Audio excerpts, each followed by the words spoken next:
Գյորջյան Կասկադ 60 ամիս փուլային վճարում բազմաթիվ առավելություններ։ Թրամփը հայտարարել է, որ Իրանը ղեկավարելու համար մտքում 3 թեկնածու ունի։ Ես ունեմ 3 շատ լավ ընտրյալ, ընդգծել է ԱՄՆ առաջնորդը, խոսելով Իրանում իշխանափոխության մասին, Թրամփը որպես իդեալական սցենար է անվանել Միացյալ Նահանգների կողմից Վենեսուելայի առաջնորդ Նիկոլաս Մադուրոյի գերեվարումը։ Միևնույն ժամանակ Սպիտակ տանտերը հրաժարվել է որևէ խոստում տալ այն իրանցիների պաշտպանության վերաբերյալ, ովքեր հանդես են գալիս երկրում իշխանափոխության օգտին։ Դրա հետ մեկտեղ Դոնալդ Թրամփը հնարավոր է համարել Իրանի դեմ ամերիկյան պատժամիջոցների չեղարկումը, եթե նոր ղեկավարությունը դրսևորի որոշակի պրագմատիզմ։ Միացյալ Նահանգները հսկայական քանակությամբ զինամթերք ունի, որը կարող է անհրաժեշտ լինել Իրանին հարվածներ հասցնելու համար։ Թերևս տեղյակ եք, որ մեր զինամթերքը պահվում է ամբողջ աշխարհում տարբեր երկրներում։ Այս մասին հայտարարել է Դոնալդ Թրամփը։ Նա հավելել է, որ նախնական գնահատականներով հարվածները կտվեն 5 շաբաթից ոչ ավելի։ Իդեպ պարբերականը նշել է նաև, որ Միացյալ Նահանգներն ու Իսրայելը շաբաթօրը սկսած ռազմական գործողության սկզբից ի վեր Իրանում հարվածներ են հասցրել ավելի քան 2000 թիրախների։ Իրանի ազգային անվտանգության գերագույն խորհրդի քարտուղար Ալի Լարիջանին հայտարարել է, որ երկիրը չի բանակցելու Միացյալ Նահանգների հետ։ Թրամփը տարածաշրջանը քաոսի մեջ է գցել իր կեղծ հույսերով եւ այժմ վախենում է ավելի շատ ամերիկացի զինվորներ կորցնելուց։ Սիքսում գրել է Լարիջանին, ընդգծելով, որ Միացյալ Նահանգների նախագահը իր զինվորներին զոհաբերել է հանուն Իսրայելի իշխանատենչ ձգտումների։ Նա հավելել է, որ այսօր իրանական ազգը պաշտպանում է իրեն եւ իրանական զինված ուժերը չեն սկսել ներխուժումը։ Թրամփը տարածաշրջանը քաոսի մեջ է գցել իր կեղծ հույսերով եւ այժմ վախենում է ավելի շատ ամերիկացի զինվոր կորցնելուց։ ԱՄՆ նախագահն իր զինվորներին զոհաբերել է հանուն Իսրայելի իշխանատենչ ձգտումների։ Այսօր իրանական ազգը պաշտպանում է իրեն։ Իրանական ուժերը չեն սկսել ներխուժումը։ Իրանում Միացյալ Նահանգների եւ Իսրայելի հարձակումների հետևանքով զոհվել է առնվազն 555 մարդ, հայտնել է իրանական Կարմիր մահիկը։ Այս պահի դրությամբ հարձակման է ենթարկվել 131 քաղաքային շրջան, ինչի հետևանքով զոհվել է 555 հայրենակից, ասված է փրկարարների Telegram ալիքի հայտարարության մեջ։ Նիկոլ Փաշինյանը ցավակցական հրագիր է հղել Իրանի նախագահ Մասուդ Փեզեշքյանին Իրանի ղեկավարության եւ քաղաքացիների շրջանում գրանցված զոհերի կապակցությամբ, հայտնել են կառավարությունից։ Մեծ անհանգստությամբ ենք հետևում Իրանի շուրջ տեղի ունեցող զարգացումներին, մշտապես կհիշենք Ալի Խամենեիի անձնական դերը Հայաստան-Իրան հարաբերությունների զարգացման գործում։ Այս դժվարին պահին հույս ենք փայփայում Մերձավոր Արևելքում խաղաղության ու կայունության շուտապույտ հաստատման համար։ Հայաստանի եւ Իրանի արտաքին գործերի նախարարները հեռախոսազրույց են ունեցել։ Արարատ Միրզոյանը ցավակցություն է հայտնել Գերագույն առաջնորդի մահվան կապակցությամբ, հայտնել է Հայաստանի Հանրապետության պատրաստակամությունը անհրաժեշտ մարդասիրական աջակցություն ցուցաբերելու ուղղությամբ։ Իմ կարծիքով այս ագրեսիան ու գործողությունները անմիջականորեն վտանգում են տարածաշրջանային անվտանգությունը եւ խաղաղությունը։ Այս մասին մամլոասուլիսի ժամանակ ասել է Հայաստանում Իրանի դեսպան Խալիլ Շիրղոլամին, անդրադառնալով փորձագետների ու իրանագետների շրջանում արկա մտահոգություններին, տարածաշրջանում հնարավոր լարվածության, Հայաստանին սպառնացող վտանգների իրատեսական լինելու մասին հարցին։ Գործողությունների շարունակականությունը տարածաշրջանում գտնվող բոլոր երկրների համար կստեղծի ոչ բարենպաստ պայմաններ։ Մեր բարեկամ եւ հարևան Հայաստանի Հանրապետության անվտանգությունը մեզ համար չափազանց կարևոր է։ Հայաստանի տարածքային ամբողջականությունը մեզ համար կարմիր գիծ է, նշել է դեսպանը ու շեշտել, որ իրենց ցանկությունն է, որ Հայաստանը երբեք որևէ վնաս չկրի միջազգային օրենքները խախտողների գործողությունների հետևանքով։ Իրանում տեղի ունեցող վերջին իրադարձություններին անդրադառնալով Սրբուհի Գալյանը լրագրողների հետ զրույցում նշել է, որ ինքը անվտանգության խորհրդի անդամ չէ եւ չունի տեղեկություն, թե ինչ է քննարկվել այնտեղ նիստերի ընթացքում։ Նա նշել է, որ անվտանգության խորհրդի նիստերը տեղի են ունեցել Իրանում իրադարձությունների նախօրյակին եւ հաջորդող օրը, ինչի արդյունքում ընդունվել է միայն ընդհանուր հայտարարություն։ Եվ նախարարի խոսքով ինքը անձամբ այդ գործընթացներին մասնակցություն չի ունեցել։ Նախարարը նաեւ ընդգծել է, որ չի ցանկանում խոսել այն երևույթների մասին, որոնց մասնագիտական լիազորություններ չունի եւ որ իրեն չի կարելի համարել ոլորտի պատասխանատու։ Լոնդոնը մտադիր է թույլ տալ Միացյալ Նահանգների զինված ուժերին որպես կոնկրետ եւ սահմանափակ պաշտպանական թիրախ օգտագործել բրիտանական բազաները։ Մեծ Բրիտանիայի վարչապետ Քիր Սթարմերն է անդրադարձել տարածաշրջանային զարգացումներին։ Սպառնալիքը կանգնեցնելու միակ միջոցը հրթիռները տեղում ոչնչացնելն է։ Բրիտանական ինքնաթիռներն արդեն մասնակցում են համակարգված պաշտպանական գործողություններին եւ որսացել են Իրանի հարվածները։ Պարսից ծոցի գործընկերները Լոնդոնին խնդրել են ավելին անել հրթիռային հարձակումներից պաշտպանվելու համար։ Քուվեյթում ամերիկյան F-15 կործանիչ է կործանվել, հայտնել է իրանական Թասնիմ գործակալությունը։ Լրատվամիջոցի հրապարակած տեսանյութերում երևում է, թե ինչպես են երկու կործանիչ օդաչուներ օդապարիկով ցատկում ինքնաթիռից։ Գործակալությունը նաև հաղորդում է, որ Քուվեյթում Միացյալ Նահանգների դեսպանատունն է հարձակման ենթարկվել։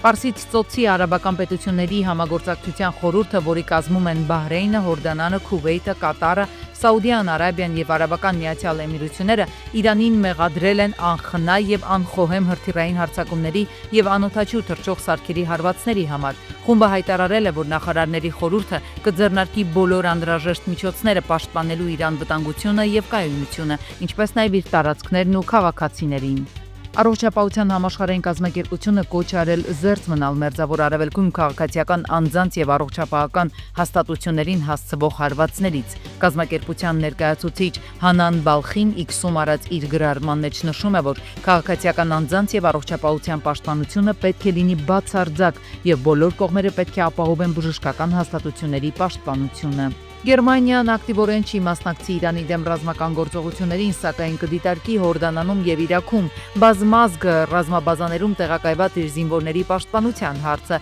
եթե նրանք ենթարկվեն հարձակման։ Այս մասին հայտարարել է Գերմանիայի արտգործնախարար Յոհան Վադեֆուլը։ Դաշնային կառավարությունը հակամարտությանը մասնակցելու մտադրություն չունի, նշել է նա, այնուամենայնիվ շարունակելով հավելել, որ հնարավոր է Բունդեսվերի զինվորները պաշտպանվեն, եթե նրանց վրա հարձակում գործի։ Մերձավոր Արևելքում ռազմական էսկալացիան պետք է հնարավորինս շուտ դադարեցվի, հայտարարել է Ֆրանսիայի արտաքին գործերի նախարար Ժան-Նոել Բարոն։ Առաջնորդին կորցրած իրանական վարչակարգը պետք է դադարեցնի իր հարձակումները։ Այն պետք է գնա լուրջ զիջումների եւ արմատապես փոխի իր դիրքորոշումը, որպեսզի հնարավոր լինի քաղաքական լուծում գտնել, նշել է նա։ Իսրայելի եւ Ամերիկայի Միացյալ Նահանգների միակողմանի միջամտության որոշումը պետք է քննարկման առարկա դառնար այդ նպատակով ստեղծված հավաքական մարմիններում, հավելել է Ժան-Նոել Բարոն։ Թուրքիայի առևտրի նախարար Օմեր Բոլաթը հայտարարել է, որ Թուրքիան եւ Իրանը փոխադարձաբար փակել են ցամաքային սահմանները։ Թուրք նախարարը նշել է, որ թե սահմաններին որևէ արտակարգ իրավիճակ չկա, զուտ իրանական կողմի հետ համաձայնեցված են փակել։ Նա շեշտել է, թե ամեն դեպքում սահմանը բաց կմնա բեռնատարների համար, ինչպես նաեւ Թուրքիայի քաղաքացին կարող է Իրանից մտնել Թուրքիա եւ Իրանի քաղաքացին Թուրքիայից մտնել Իրան։ Իլհամ Ալիևը ընդունել է Ռուսաստանի փոխվարչապետ եւ միջկառավարական հանձնաժողովի համանախագահ Ալեքսեյ Օվերչուկին։ Կողմերը ընդգծել են իրենց ընդհանուր մտադրությունը Ադրբեջանի եւ Ռուսաստանի միջև փոխշահավետ տնտեսական առևտրային ներդրումային, արդյունաբերական եւ տրանսպորտային լոգիստիկ գործակցությունը շարունակելու համար։ Հանդիպան ընթացքում քննարկվել են տարածաշրջանում տրանսպորտային կապերի զարգացման հեռանկարները, հաստատվել է հյուսիս հարավ միջազգային տրանսպորտային միջանցքի զարգացման ուղղությամբ աշխատանքները շարունակելու համատեղ հանձնառությունը։ Փետրվարի 26-ին հայտնաբերված զինծառայողի մահվան դեպքի արդիվ նախաձեռնված քրեական վարույթի նախաքննության ընթացքում մեկ անձի նկատմամբ հարուցվել է հանրային քրեական հետապնդում սպանության հոդվածով։ Անձը կալանավորվել է, հայտնել են քննչական կոմիտեից։ Հիշեցնենք, փետրվարի 26-ին հայտնաբերվել էր զինծառայող Նարեկ Համլետի Հակոբյանի դին։ Փետրվարի 26-ին զինծառայողի մահվան դեպքին անդրադառնալով պաշտպանության փոխնախարար Արման Սարգսյանը նշել է, որ յուրաքանչյուր նման դեպք քննվում է մանրամասն եւ բազմակողմանի, իսկ պատճառներն ու նպաստող հանգամանքները պարզելուց հետո կձեռնարկվեն համապատասխան քայլեր։ Նա վստահեցրել է, որ բանակում մահերի թիվը չի ավելացել, դեպքերը հաճախակի չեն, բայց նույնիսկ մեկ մահի պատահած դեպք դիտվում է որպես ցավալի։ Փոխնախարարը նշել է, որ դեպքի հանգամանքները դեռևս քրեական վարույթի շրջանակում ուսումնասիրվում են, ենթադրյալ կասկածյալը հայտնաբերվել է։ Չի ավելացել եւ ավելին նախորդ տարի մենք ամփոփել ենք նվազումով, թեև դա բացարձակապես մեզ հանգստանալու կամ մեր աշխատանքները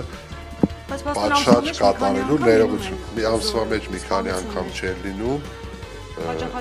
հաճախակի չեն լինում, դուք կարող եք հարցում կատարել եւ ձեր հարցման մի պատասխան դուք կստանաք պարզաբանում, որ բնականաբար հաճախակի չեն լինում, բայց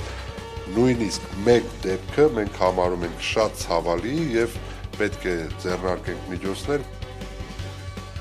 Խաղաղ պայմաններում բանակում հերթական զոհի մասին տեղեկությունը տարածվեց նախորդ օրերին։ Շաբաթներ առաջ բանակում եւս մեկ զոհի մասին տեղեկություն էր հայտնվել լրահոսում։ Տարիներ առաջ նման լուրերը բավականին մեծ ռեզոնանս էին առաջացնում հանրության շրջանում։ Հիմա գուցե բացասական լուրերի առատության պատճառով այսպիսի տեղեկությունը գրեթե չի ստանում արձագանք։ Փետրվարի 26-ին հրազենի գործադրմամբ սպանություն է գրանցվել Գեղարքունիքի մարզում տեղակայված մարտական դիրքերից մեկում։ Սպանվել է 19-ամյա զինծառայող։ Ենթադրյալ կասկածյալի ինքնությունը հայտնի է եւ նա հայտնաբերվել է։ Սովորաբար պատասխանատու պաշտոնյաները բանակում ողբերգական դեպքերի կանխման ուղղված քայլերի մասին խոսելիս միշտ ֆիքսում են, որ երիտասարդները գալիս են բանակ քաղաքացիական կյանքից։ Այստեղ մեղքը գցել, որ դուք, այսպես ասած, ներողություն արտադրության ֆանտաստիկ երեխեք եք ուղարկում, մենք էլ չենք կարողանում, սա կարծում եմ սխալ արդարացում։ Եթե մարդը պետության հոգացության խնամքի տակ է, ողջ պատասխանատվությունը տվյալ մարդկանց կյանքի, առողջության եւ իրենց տրված այդ հաստատությունում գտնվելու ժամանակահատվածի կրում է պետությունը, որովհետև նրանք պետության հսկողության տակ են յուրաքանչյուր վարկյան։ Եթե բանակում ոչ կանոնակարգային փոխհարաբերությունների հիմքում այս կառույցի ղեկավարները տեսնում են կրթական, սոցիալական խնդիրներ, որոնք գալիս են քաղաքացիական կյանքից, այդ դեպքում մենք պետք է պարբերաբար լսենք միջգերատեսչական հանձնաժողովների աշխատանքի մասին տեղեկություն եւ պետք է հստակ ֆիքսենք, թե ինչ են անում, ասենք, ներքին գործերի նախարարության կամ սոցիալական ծառայությունների ներկայացուցիչները, որպեսզի բանակ հասնեն երիտասարդներ, որոնք վաղը չեն մյուս օրը չեն փորձի ոչ կանոնակարգային հարաբերություններ կառուցել եւ միմյանց զրկել կյանքից։ Ենթադրենք բանակը գտնում է, որ այս կոպիտ ասած մատերիալից չեմ կարողանալու ստանամ կուժ, եկեք հասկանանք այդ ինչն է խնդիրը։ Եթե դու կուժ սարքող մասնագետ ես, որովհետև մյուս կողմն է, թե ինչպիսի ընդհանրապես դու կավագործես։ Արդյոք դու կավագործես, թե հյուսն ես, ուղղակի ստացվել է բախտի բերմամբ այնպես կամ իրերի բերումով այնպես, որ դու հայտնվել ես բանակում եւ ստիպված անում ես հրամանատարական գործ, օրինակ։ Հենց սա է կարևորագույն խնդիրը՝ կրթված սպայակազմը, որը անձնակազմի հետ աշխատանքում չի վախենա նոր արարություններից եւ նոր մոտեցումներից։ Հակառակ դեպքում հին մեթոդներով, նոր հագուստով կամ զորամասով բանակ չես բարեփոխի։ Ներքևի հրամանատարը, որ անմիջապես աշխատում է անձնակազմի հետ, իրենք լիազորություններ ավելի շատ են տեղում որոշումներ կայացնելու համար։ Բանակում սպանությունների, ինքնասպանությունների եւ ինքնախեղումների խնդիրը գուցե հնարավոր լինի լուծել զորամասերում հոգեբանների ինստիտուտի ներդրման շնորհիվ, որի մասին խոսում են երկար ժամանակ։ Այդ հոգեբանները այսօր էլ մեծ հաշվով կան, ոչ մասնագետներ են, 2-3 ամսով ինչ-որ անհասկանալի կուրսեր են, հետո գալիս են տակուկ sense ասենք, տեղա նստում են, ոչ մի արդյունավետություն չկա։ Ինչ անում է հոգեբանը, ինչքանով է աշխատում։ Հիմա շատ է խոսվում բանակի բարեփոխման եւ արդիականացման մասին, բայց բանակն առաջին հերթին ոչ թե զենքն է, այլ զորքը, զինվոր սպա հարաբերությունները։ Առանց դրանց բարեփոխման բանակի արդիականացման մասին կարելի է մոռանալ։ Խորհրդարանի պաշտպանության եւ անվտանգության հարցերի մշտական հանձնաժողովի նիստը մեկնարկել է իշխանություն ընդդիմություն լեզվակռվով։ Ընդդիմադիր падգամավորը միջնորդել է հանձնաժողովի նախագահին արգելել իշխանական խմբակցության ներկայացուցչին անպատասխանատու հայտարարություններ անել Բաքվում ապօրինաբար պահվող հայ գերիների մասին, ինչին էլ հետևել է քաղաքացիական պայմանագրի падգամավորների արձագանքը։ Հանձնաժողովականները քննարկել են ռազմական գործողությունների հետևանքով անհայտ կորած անձանց մասին օրենքի նախագիծը։ Նշվել է, որ մինչ այս պահը մեր երկրում հստակ կարգավորում չկա։ Գործադիրն առաջարկում է օրենքով սահմանել, ով է համարվում անհայտ կորած անձ, ինչ իրավունքներ ունեն նրանք եւ նրանց ընտանիքի անդամները։ Ստեղծվելու է միասնական ռեեստր, ներառելով բոլոր տվյալները, որոնք հասանելի կլինեն պետությանը, համայնքին ու ընտանիքներին։ Անհայտ կորած անձանց մասին համապարփակ օրենսդրություն, ինչպես գիտեք, մենք չունենք եւ այս նախագիծը հենց նվիրված է դրան։ Սահմանում են անհայտ կորած անձի հետախուզման համար դիմում ներկայացնելու ընթացակարգը, հետախուզման գործընթացին առնչվող դրույթները, հետախուզման դադարեցման դեպքերը, սահմանվելու են անհայտ կորած անձանց եւ նրանց ընտանիքի անդամներին տրամադրվող արտոնությունների շրջանակը, որոնք շատ դեպքերում նաեւ բխում են այս պահին գործող օրենսդրական կարգավորումներից։ 2026 թվականի հունվարին Հայաստանում միջին ամսական անվանական աշխատավարձը կազմել է 293,309 դրամ։ Այս մասին հայտնել է վիճակագրական կոմիտեն։ Մասնավորապես պետական ոլորտում միջին անվանական աշխատավարձը կազմել է 228,118 դրամ, իսկ ոչ պետական ոլորտում միջին ամսական աշխատավարձը կազմել է 318,722 դրամ։ Առաջարկում ենք մոպեդները, տրիցիկլները եւ կվադրացիկլները եւս բերել պարտադիր ապահովագրության դաշտ հաշվի առնելով, որ վերջին շրջանում ճանապարհային երթևեկության մեջ ավելացել է այս տեսակի տրանսպորտային միջոցների քանակը։ Մարտի 1-ի դրությամբ երկրում հաշվառված է 2594 երկանիվ մոպեդ, 29 եռանիվ մոպեդ, 127 տրիցիկլ եւ կվադրացիկլ։ Այս մասին Ազգային ժողովի պաշտպանության եւ անվտանգության հարցերի մշտական հանձնաժողովի հերթական նիստում նախագիծը ներկայացնելիս ասել է ներքին գործերի նախարարի տեղակալ Արմեն Ղազարյանը։ Հանձնաժողովը դրական եզրակացություն է տվել նախագծին, այն նախատեսվում է ընդգրկել Ազգային ժողովի առաջիկա հերթական նիստերի օրակարգի նախագծում։ Միայն աղ հիմնական փողոցներում ավարտվել են ավազից մաքրման աշխատանքները, նաև սկսվել են փոսալցման աշխատանքները, իրականացվել են ասֆալտի կտրման աշխատանքներ եւ կփորձեն ասֆալտապատել հնարավորինս արագ։ Բոլոր աշխատանքները պետքա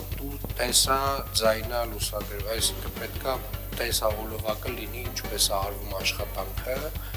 եւ միայն այդ պարագայում տվյալ կատարված աշխատանքի համար կարող եք վճարումը կատարել, այլապես վճարում չեք կարող կատարել եւ դրան խիստ հետեւել ենք հարգելի գործընկերներ եւ թող կապանառու ընկերություններն էլ իմանան, որ մենք ամբողջ տեսանյութերը պետք է ունենանք եւ պահպանենք։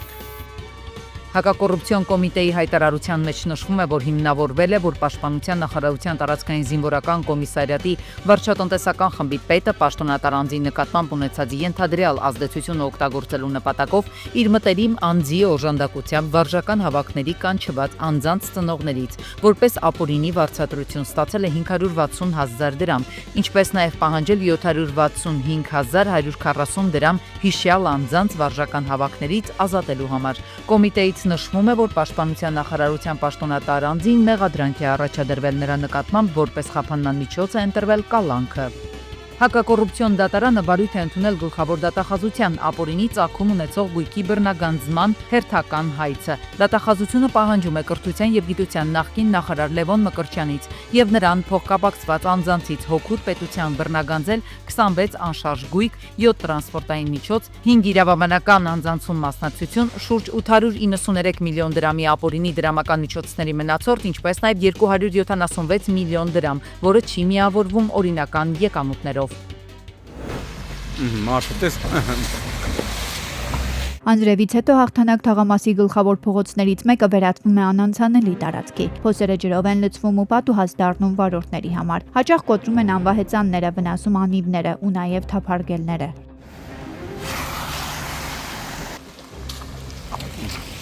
Մարդը փոսը շրջանցում է, որ ավտոն չկոտրի, անվահեծան չկոտրի։ Նայտես մարդը ցիկված փոսերը փասեն ու դուրս է գալի հանդիպակաց։ Նայ, ինչ անի այդ մարդը։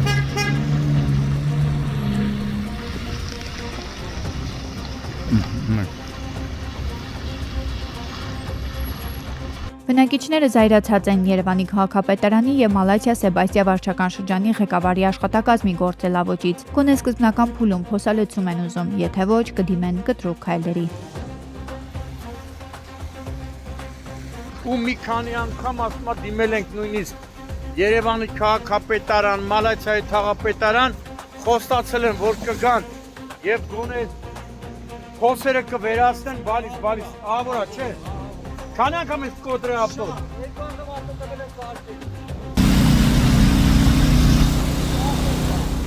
Իսկ Բաբաջանյան փողոցից դեպի Ձիարշավարան տանող հատվածում կամրջի տակ հորտառատ անձրևներից հետո իսկական լիճ է գոյանում։ Փրկարարծարայության Երևանի թիվ 1 շրջփրկարարական ջոկատի փրկարարներն են ժամանել։ Պոմպով փորձել են ջուրը հեռացնել։